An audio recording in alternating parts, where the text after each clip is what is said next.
Well, now that we have found the interest points and the size of the regions for which we need to find the image descriptors, now the next step is that we need to find the image representations, which means that how can we represent the data that is available over there in the regions around the interest points. There are two ways in which we can do that.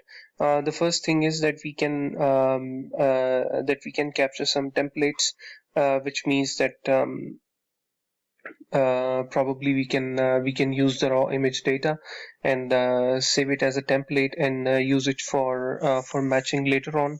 Or the second thing that we can do is that we can probably use the gradients, and there can be many other options that we can use when we intend to match the templates. The second way of representing the images is that we can use the histograms.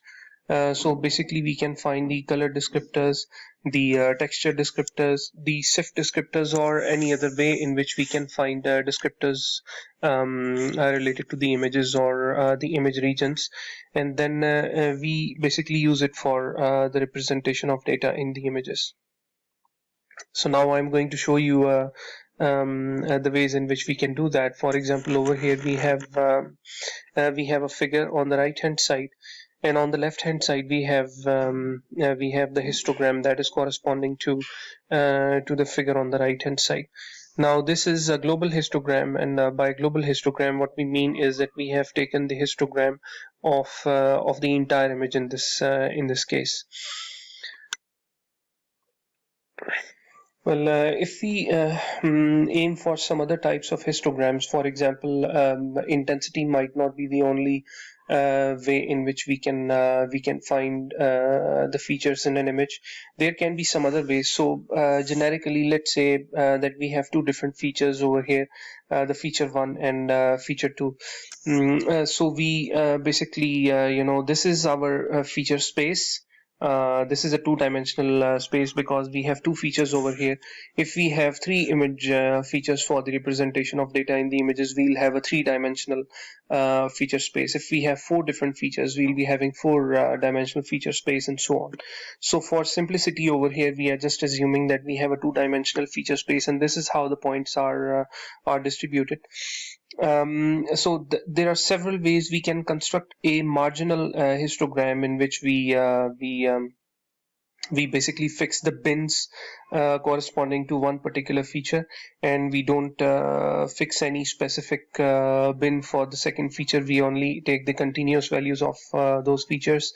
Probably we can discretize the second feature, the feature two, and we can take the first feature as it is.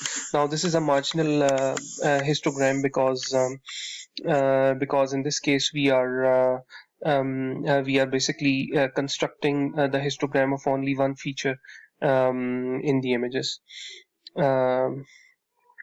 We can have a joint histogram.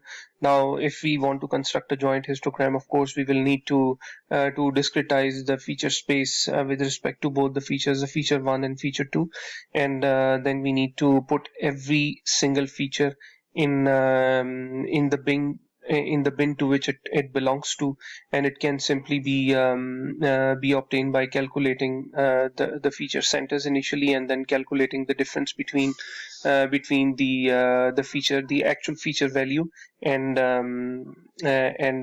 one specific feature center, and then we assign the feature to that particular bin with which the distance is the minimum.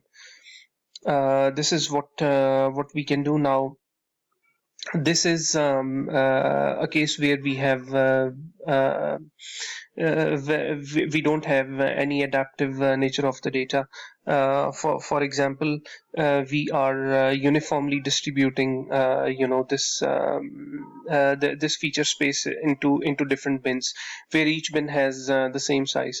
There is also a possibility that since we know that that this is a dense region as compared in with regards to the features, there is always a possibility to generate the bins which are not uniformly distributed, and this can be done using the clustering.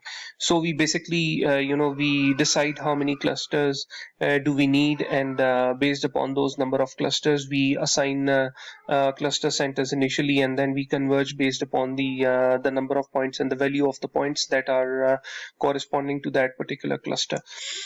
So this is how we can generate histograms with fixed bins, or uniform histograms and non-uniform histograms that are usually obtained using different clustering algorithms. Now, the next thing is that, of course, once we have calculated the features, we need to be able to find a strategy as to how to compare those features.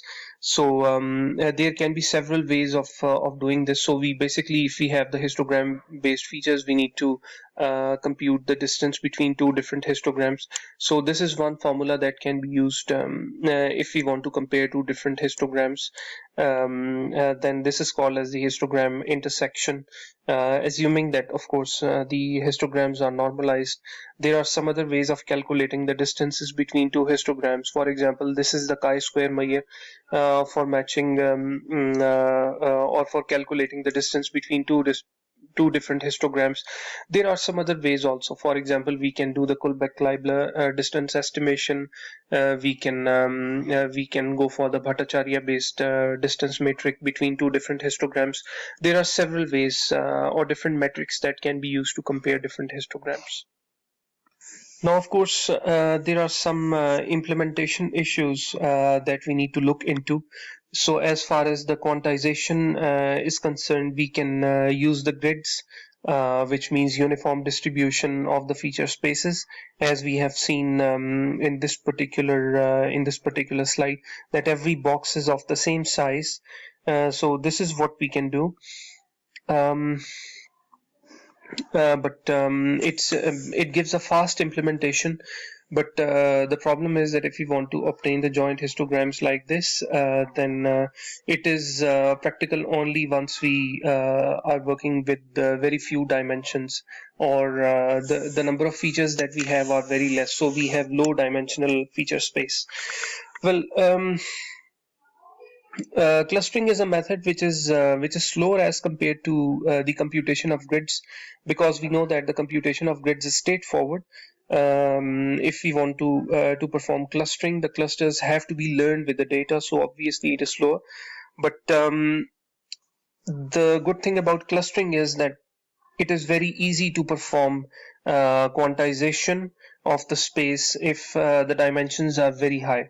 So this is one compromise that we have, although the computational complexity is high, or the implementation is slow, but we have the ability to work in high dimensions. So it is much more practical to actually perform clustering as compared to working with the grids.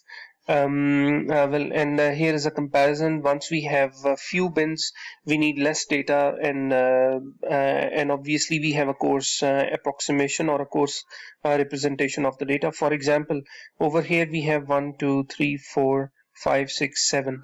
We have 7 different discrete levels on the dimension of the feature 1. We can probably have 2.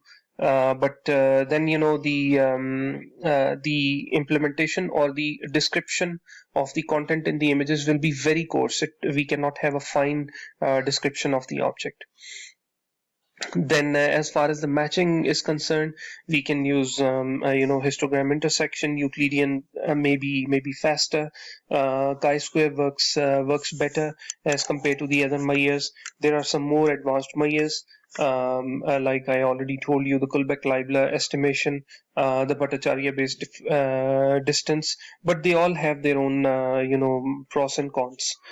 We have the Earth movers distance. It's a good Mayer. So we have all these options available.